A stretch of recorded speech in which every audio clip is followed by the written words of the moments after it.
बिस्मिल्लाहिर्रहमानिर्रहीम अस्सलाम वालेकुम व्यूअर्स, मैं आपको अपने यूट्यूब चैनल स्किल मेंटर पर खुशामदीद कहता हूं। आगे वो अपडेट जिसका सबको इंतज़ार था। सिर्फ दो किस्म के लोग अब बेनज़ीर इनकम सपोर्ट प्रोग्राम का हिस्सा बनने जा रहे हैं, और इसके अलावा जो लोग पहले से बेनज़ीर इनकम सपोर्ट प्रोग्राम से पैसे लेते आ रहे हैं उनके लिए खतरे की घंटी बज चुकी है। अगली किस्त उन्हें नहीं मिलेगी। अगले महीने से उन्हें बेनज़ीर इनकम सपोर्ट प्रोग्राम से नाअहल कर दिया जाएगा। यकीनन बहुत बड़ी दुख वाली खबर है। अगर आप इन तमाम तर मसाइल और परेशानियों से निकलना चाहते हैं, निजात हासिल करना चाहते हैं और प्रोग्राम का हिस्सा बनना चाहते हैं और अपने पैसे बंद नहीं करवाना चाहते, तो इसके लिए भी आप कुछ तरीक़ेकार हैं जिस पर अमल करके आप इन इमदादी प्रोग्राम्स में अपनी अहलियत बरकरार रख सकते हैं। जी हाँ, आज की सबसे बड़ी खुशखबरी तो ये है कि बेनज़ीर इनकम सपोर्ट प्रोग्राम में सरकारी मुलाजमीन को भी अब अहल किया जाएगा। जी हाँ, तमाम सरकारी मुलाजमीन इस प्रोग्राम में शामिल नहीं हो पाएंगे। सिर्फ ऐसे सरकारी मुलाजमीन जिनकी माहाना तनख्वाह 60,000 रुपए से कम है। यकीनन ये बहुत बड़ी खुशखबरी है। ऐसे तमाम सरकारी मुलाजमीन जिनका उनकी तनख्वाह पर गुजारा नहीं चल रहा था, उन्हें अब बेनज़ीर इनकम सपोर्ट प्रोग्राम से भी हर 3 महीने बाद इमदाद मिला करेगी। उनके स्कूल पढ़ने वाले बच्चे भी तालीमी वजीफे हासिल करेंगे। और इस नई पॉलिसी के मुताबिक अब जेल खाना जात में तमाम सरकारी मुलाजमीन को बेनज़ीर इनकम सपोर्ट प्रोग्राम में शामिल करने का फैसला किया गया है। इसके साथ साथ दूसरे नंबर पर ऐसे तमाम लोग जो बेनज़ीर इनकम सपोर्ट प्रोग्राम का हिस्सा होते ही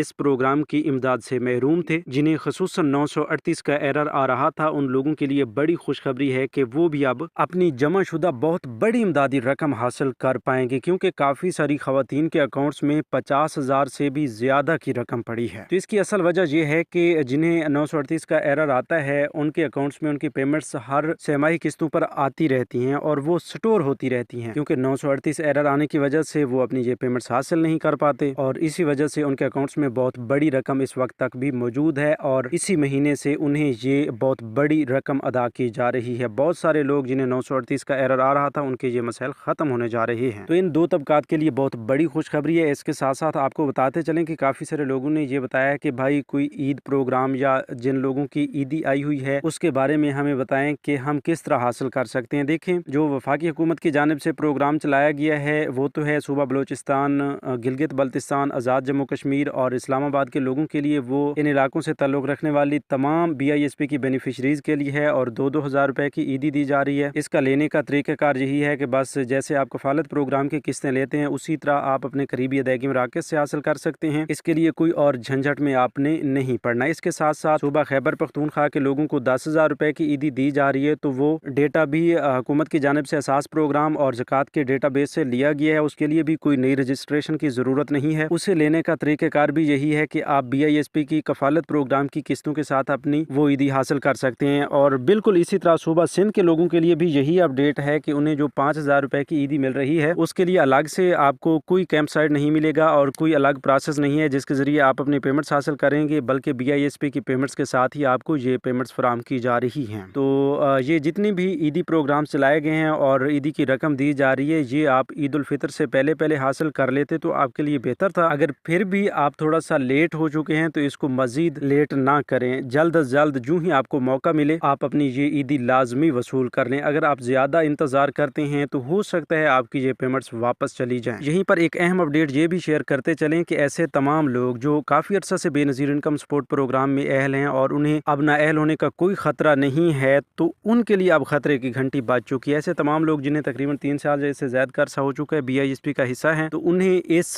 साल के जून के महीने में इस प्रोग्राम से निकाला जाएगा अगर उन्होंने अपना दोबारा डायनामिक सर्वे ना करवाया तो। लिहाजा आप तमाम लोगों ने 8171 वेब पोर्टल से दोबारा सर्वे की अहलियत लाजमी चेक करनी है। अगर वहां पर आपको ये बताया जाता है कि आपका डायनामिक सर्वे में इंदराज हो चुका है तो फिर दोबारा सर्वे की जरूरत नहीं है, आप बेफिक्र रहें। अगर वहां पर यह बताया जाता है कि करीबी दफ्तर से अपना डायनामिक सर्वे करवाएं तो फिर आपने फौरन अपना दोबारा सर्वे करीबी दफ्तर से लाजमी करवा लेना है, वरना आपको इस प्रोग्राम से निकाल दिया जाएगा और आपके पैसे बंद हो जाएंगे। तो व्यूअर्स, ये थी आज की ताज़ा तरीन अपडेट्स। मजीद नई अपडेट्स के लिए यूट्यूब चैनल स्किल मेंटर को सब्सक्राइब कीजिए, वीडियो को लाइक कीजिए। अपना बहुत सा ख्याल रखिए। अल्लाह निगहबान।